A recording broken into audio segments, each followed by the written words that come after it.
I plan to be behind the bar as much as I can. So I plan to be there and meet everyone. I'm so excited about that.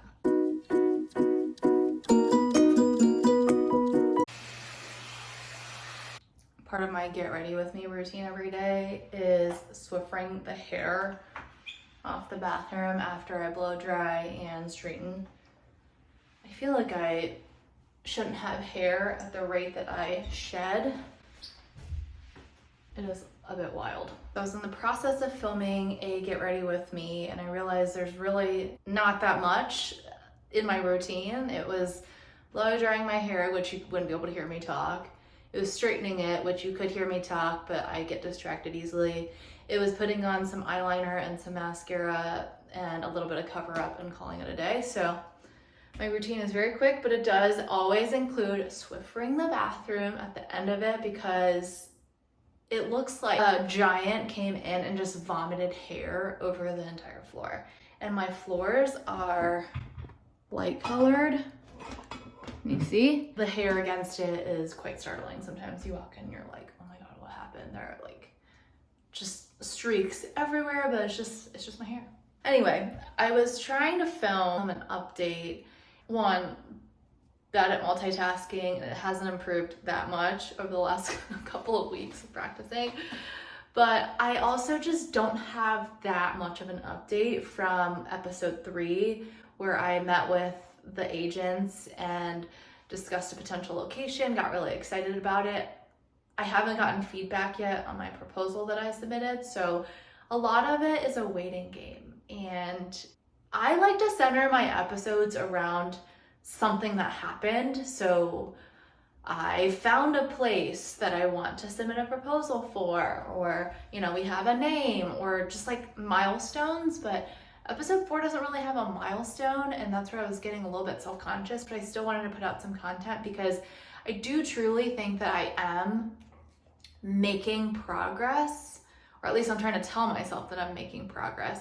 I'm trying to adjust my mentality, and I talk about this in a blog that I most recently wrote, where progress is not always gonna look the same or how you expect every week. And even though I haven't heard back from the agent on this location that I'm really excited about, I am doing things throughout the week that will hopefully get me progressed to my goals. And it doesn't always feel good. It sometimes feels like it's not actually going anywhere because the things that I'm focusing on are not necessarily rewarding me in the short term. For example, higher quality is what I've been focusing on this week. So higher quality content. One thing that I did last night was I bought one of these lights because I looked at the reel that I posted and I really liked it.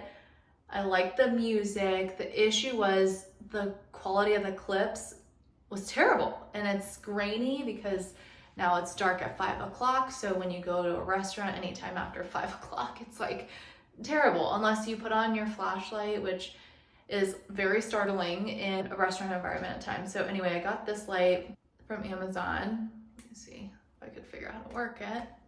So I think this will be good. I think this will be good. I think this is actually one of the lower settings, and it's really cool. It just clips to your phone. Now I can record at night. So I was thinking like I have to record my vlog and I have to stop recording at 5, but now it's not the case. I can just, you know, clip this onto the phone and look at that. It's great lighting, but it does show off all my frizzies and my baby hairs. So pros and cons. Another element of quality is getting more knowledgeable about drinks. So I feel like I have a pretty baseline knowledge of cocktails, and I got a couple of books. I got one for my birthday. Actually, I'm gonna take you to the office. See, now I took you to the office and I feel like the lighting's not as good, and now I have like worse skin or something.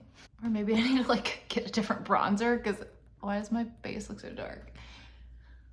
Sorry.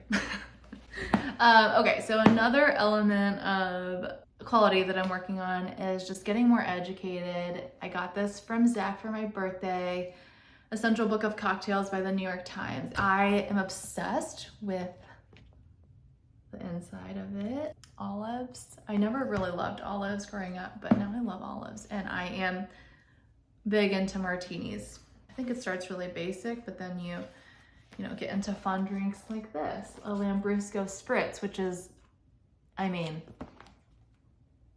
I feel like this has gotta go on the menu. We're gonna have a whole section of spritzes. Aperol Spritz, obviously, Campari Spritz, which is my preference over the Aperol because it's more bitter, but then this Lambrusco Spritz, are you kidding me? Amaro, grapefruit juice, off dry or dry Lambrusco, 1 ounce sparkling water, a grapefruit wedge, and then 1 to 3 olives. I mean, that sounds perfect. But I like wine and I like olives and I like herby and bitter, so that's the drink for me. I love that I just flipped the Negroni page. So this essay starts with, a Negroni demands your full upright attention. It will not tolerate mindless swigging, the way all those sweet summertime drinks do, which is just one reason no one has ever ordered one at a swim-up bar at a resort pool. So true. When we were at the resort pool this past July for our wedding anniversary trip, we did a lot of Campari spritzes because this is so true. It demands your full attention and you have to be fully dedicated to drinking that Negroni.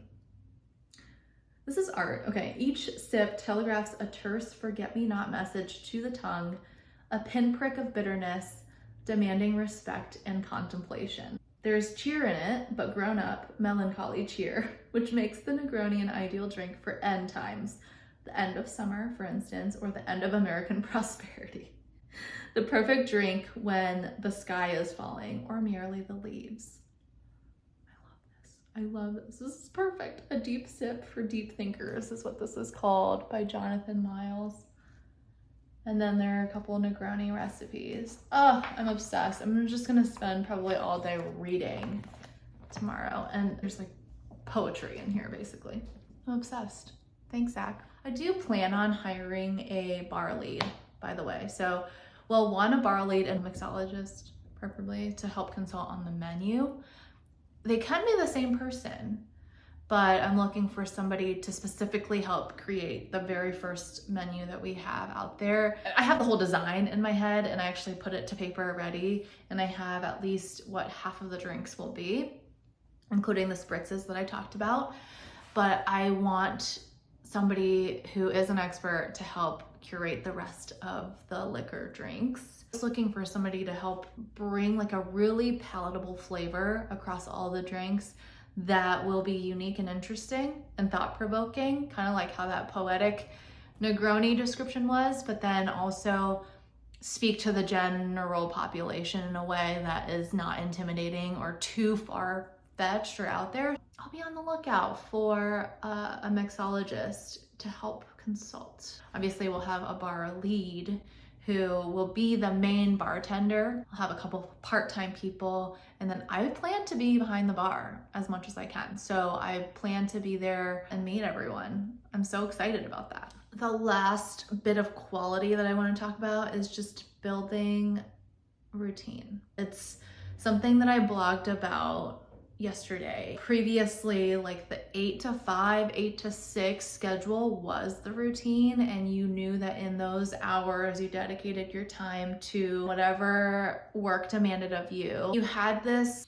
comforting predictability of the off times. So you knew that in the evenings and on the weekends, you have this time where you don't have to think about work as much and you just decompress. Since I don't have the 8 to 5, 8 to 6 structured weekdays anymore, I have to build my own routine. That's been challenging and it's taken some thought, and I would say the third bucket of quality is really in me being intentional about my schedule, me being intentional about my to-dos, and planning out the week and the days as much as I can. Before the week starts, I try to put a list of everything I want to work on and get accomplished that week.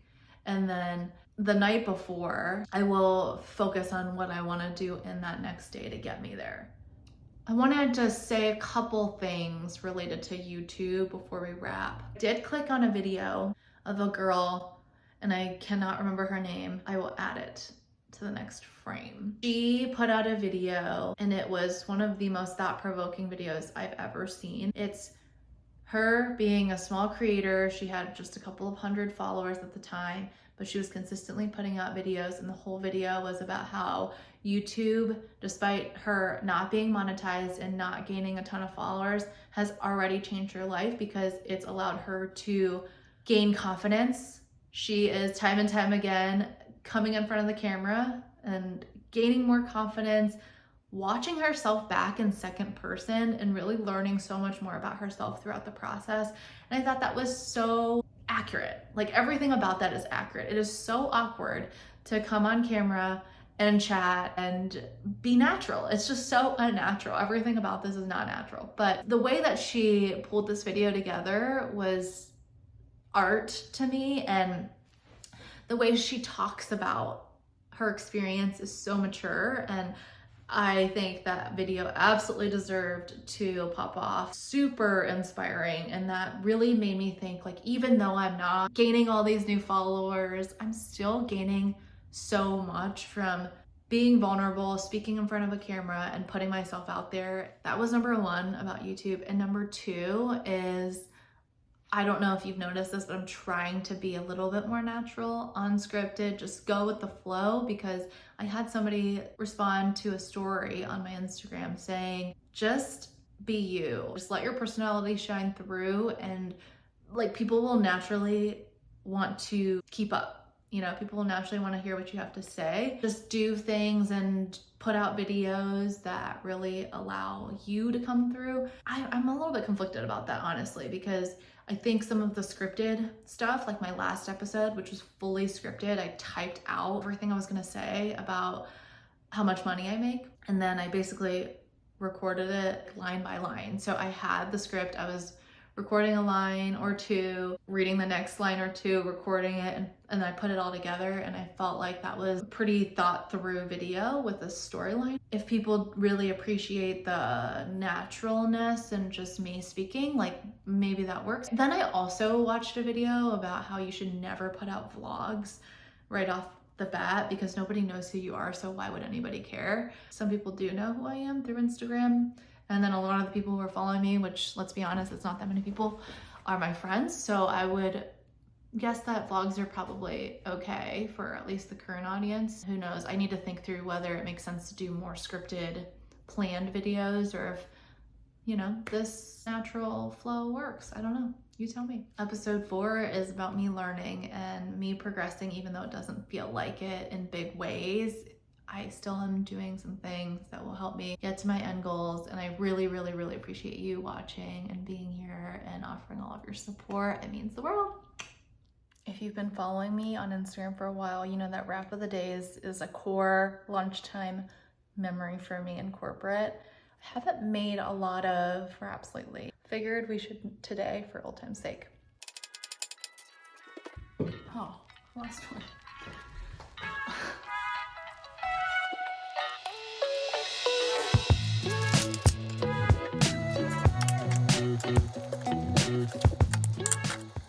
Does anybody else psychotically scramble their eggs while it's in the pan? This way it's not like totally scrambled, just a little bit scrambled, and I kind of like it that way. Like a half scramble, you know?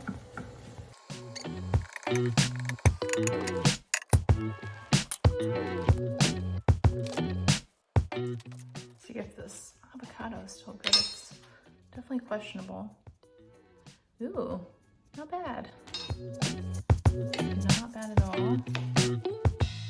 We top it with our friends Alex and Haley's hot sauce, habanero and pineapple. Okay, this is about to be a short walk because it is so cold. It looks like it'd be so nice out. It's actually freezing. I didn't even realize Riley brought a ball, which means we're going to the park.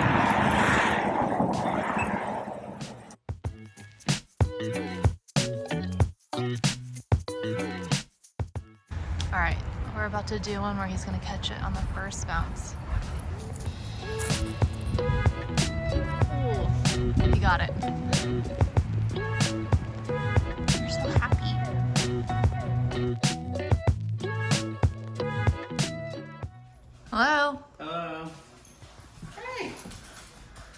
I have half a avocado that may or may not be rotten. Icky. It looked fine, but you know when it's a little bit stringy? Gross. Tastes okay.